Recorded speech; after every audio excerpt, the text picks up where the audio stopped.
Привет! Сегодня готовим угощение на праздничный стол.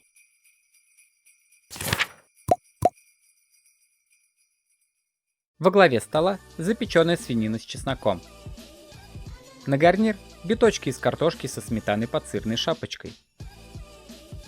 Из закусок легкий салат с овощами и креветками и рулет из курицы.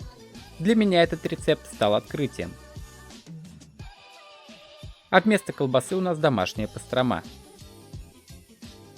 На десерт вкусный и простой торт «Муравейник». Ну и запьем мы это все домашним морсом. Начнем с пастромы, потому что она дольше всего готовится. Полный рецепт у меня есть на канале, ссылку я оставлю в описании, а пока вкратце. Куриное филе моем, обваливаем в специях, пару часов маринуем, складываем вместе, соединяем ниткой и убираем в духовку, разогретую до 180 градусов на 20, а лучше 25 минут. Затем выключаем духовку и, не открывая крышки, оставляем пастрому внутри часов на 6-8, а я оставляю на ночь. Пастрома получается пикантная и очень вкусная, а по затратам выходит намного дешевле магазинной колбасы. А насколько полезнее, я вообще молчу. Далее займемся рулетом. Я выкладывал этот рецепт на прошлой неделе, ссылку найдете в описании, но вкратце пробежимся и по нему. Нарезаем овощи на небольшие кусочки и отвариваем в течение часа вместе с куриными бедрами. Овощи разминаем в пюре, а курицу дербаним руками на волокна. Смешиваем, добавляем свежую петрушку, даем постоять час в холодильнике и можно подавать.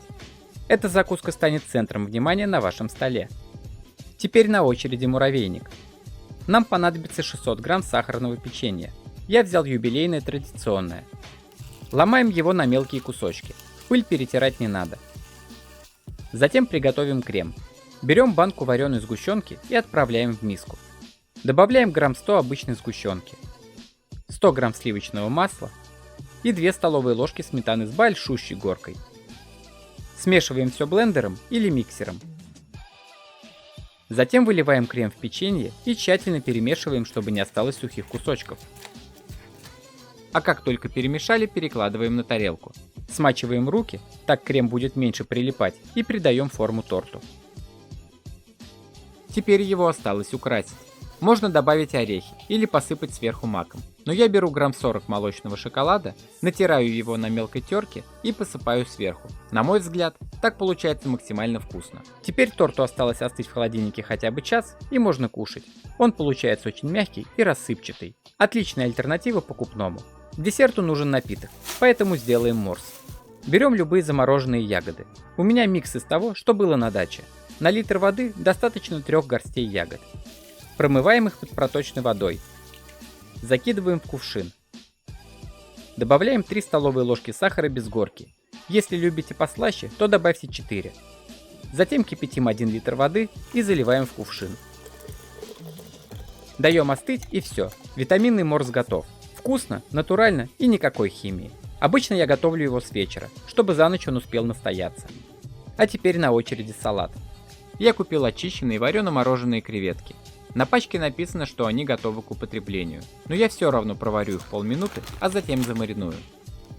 Креветки пересыпаем в дуршлаг и промываем. Если есть желание, то удаляем кишечник. Это, конечно, кропотливая работа, тем более они такие мелкие, но зато так будет эстетичнее. Хотя на вкус это не повлияет. В общем, решайте сами.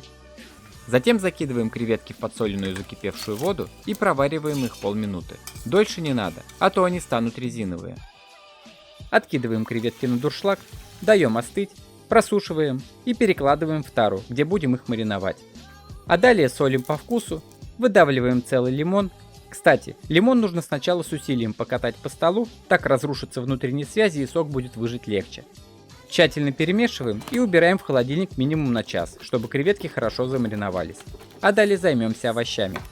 Нарезаем соломкой половину большого огурца, 2 средних помидорки, половину пекинской капусты, желтый перец, желтый, потому что красивый, а вы можете взять любого цвета, и половину головки красного лука. Он здесь больше для красоты, а не для вкуса. Перекладываем все в одну тарелку, добавляем 3 столовые ложки растительного масла, а соль и лимонный сок по вкусу. Перемешиваем и все, салат готов.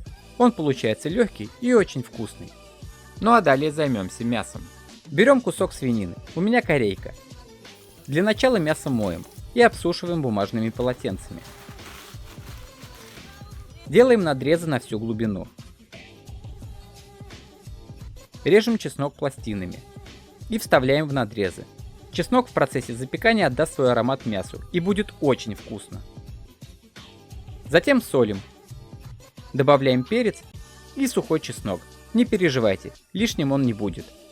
И тщательно обмазываем со всех сторон. Расстилаем в 2 слоя фольгу. Заворачиваем мясо и отправляем мариноваться в холодильник на пару часов, можно и больше. Через 2 часа прогреваем духовку до 180 градусов и запекаем мясо в течение часа. Через час мясо готово, но мне нравится подрумянить верхушку. Для этого открываем фольгу и запекаем еще минут 10-15 до красивой корочки. Вот так мне очень даже нравится. Оно получилось очень нежное и сочное, а чеснок придал пикантности. Мясо по этому рецепту достойно стоять во главе стола. Ну и наконец гарнир. Отвариваем 600 грамм картошки и делаем пюре. Соль, масло и молоко, все как обычно. Даем остыть, добавляем 1 яйцо и столовую ложку муки без горки и перемешиваем. Затем смазываем противень растительным маслом и выкладываем картошку. Сверху выдавливаем сметану, посыпаем заранее натертым сыром и убираем в духовку, разогретую до 180 градусов, выпекаться до румяной корочки минут на 10-15. Картошка получается просто бомбическая. Кислинка сметаны на контрасте с картошкой и сыром создает просто непередаваемые ощущения. Она достойно будет смотреться на праздничном столе. Вот и все. Праздничный стол готов. Можно звать гостей. Мы получили 6 простых, но очень вкусных блюд. Думаю, вам понравится. Да и гостям тоже. С наступающим! Ну и конечно же ставь лайк, пиши комментарий и подписывайся на канал. Пока!